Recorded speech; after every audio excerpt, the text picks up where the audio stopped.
For most people, the 19th century is remembered as an age of smoke, factories, steam engines, and empires. Kings still ruled, armies still marched, and flags still mattered. But behind the noise of industrial progress, a quieter power was forming, a power that did not wear crowns, command soldiers, or claim territory on maps. It moved silently through contracts, credit, and trust. And by the middle of the century, this power would outweigh nations themselves. This story is not about a single dramatic moment. It is about a slow transformation, about how money stopped being a tool of rulers and became a system that ruled them instead. And at the center of that transformation stood one figure whose wealth, influence, and reach redefined what it meant to be powerful. Not a king, not an emperor, a banker. To understand how one banker became the richest and most influential financial figure of the 19th century, we have to first understand the world he inherited, because his rise was not accidental. It was the result of a system that was quietly breaking apart. At the start of the 1800s, global finance was still primitive by modern standards. Money was heavy. Gold and silver had to be physically transported. Communication moved at the speed of horses and ships. A financial decision made in London could take weeks to reach Vienna or Paris. Markets were fragmented, slow, and deeply regional. Governments funded wars the old way. They taxed when they could, borrowed when desperate, and defaulted when it became politically convenient. Trust between states was fragile. Trust between private financiers and governments was even weaker. But one thing was changing rapidly. War had become too expensive for kings to fund alone. The Napoleonic Wars shattered the old model of royal finance. Armies were no longer small professional forces. They were massive, industrial-scale operations requiring continuous funding. Weapons, uniforms, ships, food, logistics, intelligence, all of it demanded cash, and not just once, but constantly. This is where private banking families stepped in. They did not conquer land. They conquered logistics. They built networks that could move capital faster than armies could move soldiers. They understood exchange rates, political risk, and timing better than any court official ever could. And most importantly, they learned how to profit from instability without being destroyed by it. Among these families, one network stood above all others. It did not rely on one country. It did not depend on one ruler. It did not pledge loyalty to one flag. It operated across borders, languages, and legal systems as if they barely existed. This banker did not become rich by owning factories or land. He became rich by understanding something governments had not yet fully grasped, that control over money flows mattered more than control over territory. While kings worried about enemies at their borders, this banker worried about interest rates, debt maturity, and political credibility. While rulers focused on winning wars, he focused on financing them and then financing the peace that followed. And here is the uncomfortable truth. Wars ended, debts remained. By the early 19th century, European governments had become structurally dependent on private capital, not just for emergencies, but for everyday survival. Budgets no longer balanced themselves. States lived permanently in debt, and someone had to manage that debt. This banker understood something revolutionary. Lending to governments was not risky if you could influence the system that repaid you, if you could shape treaties, trade agreements, and post-war settlements. Then lending was no longer gambling. It was control. He did not need to rule nations directly. He only needed to ensure they could never function without access to his capital. And that is how the definition of power changed. Previously, wealth followed power. Kings ruled and merchants served. Now, power began to follow wealth. Governments increasingly behaved like clients rather than masters. This banker did not appear suddenly. His rise was gradual, almost invisible to the public. Newspapers rarely spoke his name in headlines. There were no grand palaces designed to intimidate. His strength was subtle, quiet, systemic. His family expanded carefully. Sons, brothers, and trusted partners were placed in major financial centers: London, Paris, Frankfurt, Vienna, Naples, Each location operated independently on the surface, but information flowed between them faster than any government intelligence network of the time. This created something entirely new, a private, transnational financial intelligence system. They knew outcomes before the public did. They knew which governments were lying about their finances. They knew which wars were unsustainable long before generals admitted it. Information asymmetry became their greatest asset, but the real genius was restraint. Unlike later financiers who chased speculation and short-term gains, this banker focused on stability. He avoided reckless risks. He preferred predictable returns over explosive profits. His goal was not dominance through shock, but dominance through permanence. By mid-century, his wealth was no longer comparable to ordinary fortunes. It could not be measured simply in coins or estates. His real wealth was influence over markets themselves. He could stabilize currencies. He could trigger capital flows. He could starve governments of credit or rescue them at a price. And when crises hit, as they always did, his position only strengthened. Panic made governments desperate. Desperation made them flexible. And flexibility allowed conditions to be rewritten. This is how a banker became richer than kings without ever sitting on a throne. But this power did not come without consequences. As governments leaned more heavily on private capital, accountability blurred. Decisions affecting millions were increasingly shaped in private rooms, rather than public institutions. Financial stability improved in some regions, but inequality widened. Access to capital became concentrated. Those inside the system prospered. Those outside it became invisible. By the end of the 19th century, the world had changed permanently. Money was no longer just a medium of exchange. It was a lever of governance, and the banker at the center of this transformation had become something unprecedented in history. Not merely wealthy, but structurally embedded into the functioning of nations themselves. This is where chapter 1 ends, because now the question is no longer how he became rich. The real question is what happens when financial power outlives the political systems it was meant to serve. In the next chapter, we will follow how this banker's influence reshaped empires, rewrote diplomacy, and quietly set the blueprint for modern central banking, a blueprint we are still living under. Today, the fortune did not grow quietly anymore. By the middle of the 19th century, this banker's influence had crossed a line that few private individuals ever reach. He was no longer just financing businesses or governments. He was shaping the direction of nations by deciding what would be funded and what would be starved. Europe was changing faster than any era before it.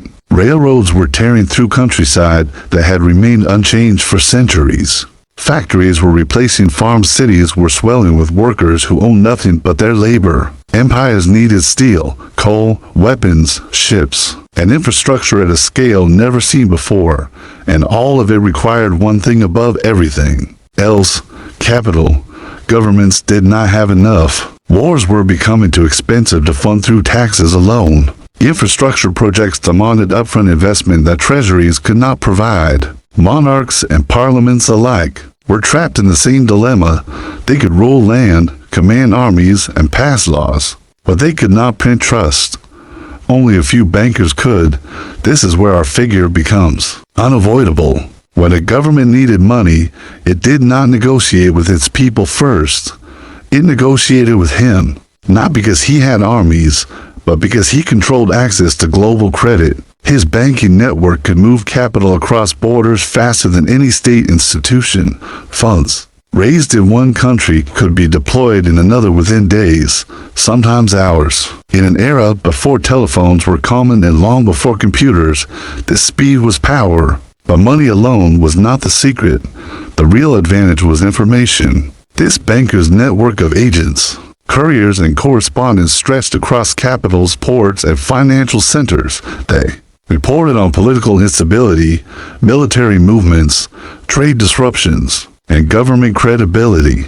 Long before newspapers reached the public, he often knew which governments were about to fall, which wars were inevitable, and which debts would be honored. That meant risk could be priced before others even knew it existed. When revolutions broke out, He adjusted exposure. When wars escalated, he shifted financing. When governments panicked, he remained calm. That calm was not bravery, it was preparation. His wealth grew not because he gambled, but because he avoided gambling altogether. One of the most misunderstood aspects of 19th century banking is the myth of control. This banker did not rule governments. He did not issue commands. What he did was more subtle and far more effective. He offered terms. Governments were free to accept or reject them. But rejection often meant isolation from global credit markets, and isolation in the modernizing world was economic suffocation. Railroads stalled, armies went unpaid, imports dried up, confidence collapsed. Governments learned quickly that financial exclusion was as dangerous as military defeat. As his influence expanded, something else happened. Markets began to watch his behavior. If he supported a government bond issue, confidence rose. If he declined, others hesitated. His decisions became signals, not official announcements, not laws, but cues that shaped investor behavior across Europe and beyond.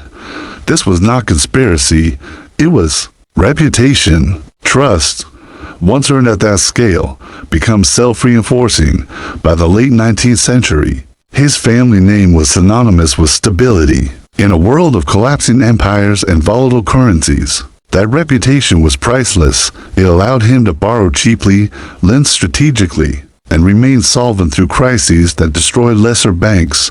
But this dominance carried a hidden cost. The more indispensable he became, the more suspicion followed. Critics accused him of manipulating markets. Politicians resented their dependence. Newspapers speculated about secret influence. Yet despite the noise, governments kept returning, because there were alternatives in theory, but not in practice. This period marks a critical shift. Banking stopped being merely about money and became about system management. The banker was no longer reacting to events. He was anticipating them. Financing wars before they were declared, funding reconstruction before treaties were signed, supporting infrastructure that would shape trade patterns for decades. He understood something most governments did not. Power in the modern world would belong to those who controlled flows, not territories. Capital flows, credit flows, information flows, and for a time, he controlled them better than anyone alive. But no system grows forever without consequence. The same concentration of influence that created stability also created backlash. National governments began questioning whether private finance should wield such power. Central banks started to emerge with mandates designed to reclaim monetary authority. The world was slowly preparing to push back. The age of the individual banker standing above nations was approaching its limit, not because he failed, but because the system he helped build was evolving beyond individuals. And that brings us to the next phase of the story.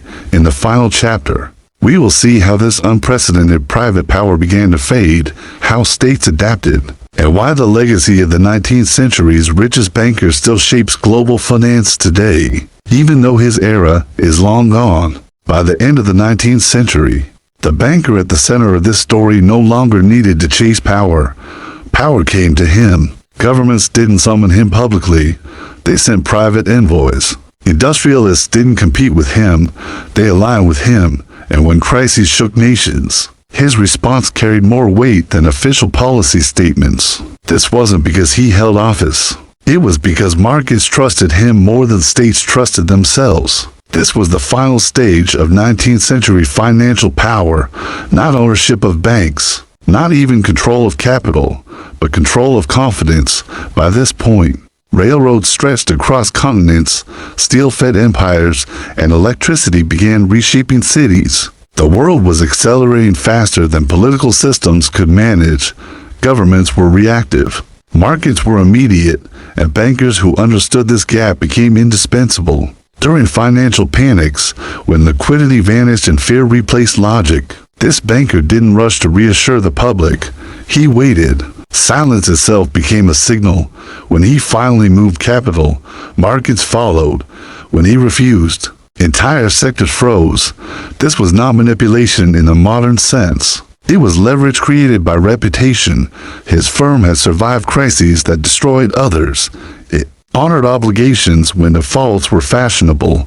It absorbed losses quietly rather than forcing them onto the public. Over time, investors learned a simple rule.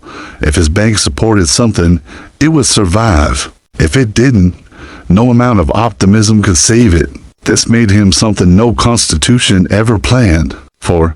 A private stabilizer of the global financial system. Governments noticed. During wars, his syndicates arranged loans when treasuries were empty. During depressions, his intervention stopped collapses that politicians didn't understand yet. In several moments, his decisions prevented chain reactions that would have destroyed entire economies. But this power came with a paradox. The more he stabilized the system, the more dependent it became on him, and the more dependent it became, the less transparent it grew. Deals moved behind closed doors. Rescues were negotiated privately. Outcomes favored stability, but not always fairness. Workers didn't sit at the table. Small businesses didn't get consulted. Financial order was preserved, but at a social cost that wouldn't be obvious until decades later. This banker didn't see himself as a villain. He saw himself as a realist. Markets, in his view, were fragile machines. They couldn't survive moral experiments or populist impulses. They needed discipline, coordination, and sometimes intervention that looked undemocratic. And for a time, he was right. The late 19th century avoided repeated total collapses largely because private financial power filled gaps public institutions couldn't. Central banks were weak or non-existent. Regulations were inconsistent. Information traveled slowly. In that vacuum, trusted bankers became the system. But systems built around individuals have expiration dates. As the 20th century approached, the scale of the global economy outgrew any single person's influence.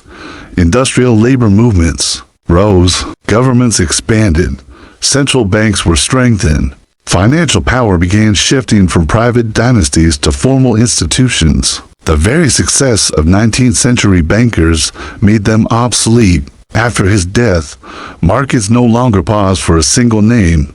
Coordination moved to committees. Stability became bureaucratic. Crisis response turned procedural. The age of the banker as backstop quietly ended. But the blueprint remained.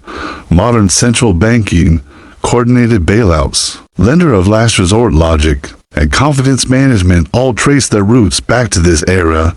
The difference is that what was once personal trust is now institutional trust, or at least it's supposed to be. The real lesson of the 19th century's richest banker isn't about wealth. It's about structure. When systems fail to keep pace with complexity, power flows to whoever can manage risk fastest and inspire confidence deepest. That power doesn't need elections. It doesn't need flags. It only needs belief, and belief, once centralized, becomes dangerous. Today, we debate whether banks are too big to fail. In the 19th century, some bankers were trusted to question the results shaped the modern financial world, for better and for worse. The banker didn't rule an empire, but for a brief moment in history, empires moved at his signal. And that should make us ask a harder question. If trust is the real currency of power, who controls it now? If this chapter changed how you see financial history, stay with the channel. Because understanding money isn't about numbers. It's about knowing who writes the rules when everything is at risk.